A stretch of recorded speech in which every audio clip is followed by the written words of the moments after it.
nagsasawang paulit-ulit na mapapakinggan? Yung tunog ba ng pinipritong isda ni nanay? Yung kalansing ng pitaka ni tatay? O yung tunog ng bagong message ni crush sa iyo? Yun ang inaantay mo eh. Diba? Kaya naman kami dito, di kami magsasawa sa tunog ng hiyawan ng Madlang People. Yan ang energy namin. Yes, at paulit-ulit naming papakinggan ang happiness ng Madlang People.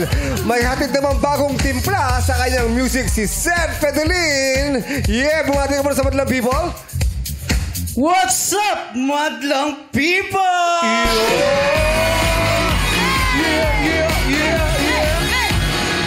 Yes, ikaw pa, Seth.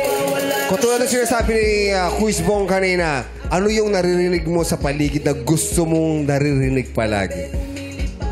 Ano yan? Bukod sa boses ni Francine. Iba. Bukod pa doon. Siguro yung pagsaway sa akin ng magulang ko. Paano ba kasi nasaway ng magulang mo? Yanse. Pag makulit ka. Yanse. Saka siyempre, tama si Kuya Jong. Yung alin? Yung boses? Number one yun. Pero I'm sure gusto rin niya mapakinggan yung bago mong kanta. At ng Madlang People, di ba, Seth? Ito, Madlang People, sino dito mga hindi nag-behave? Ha?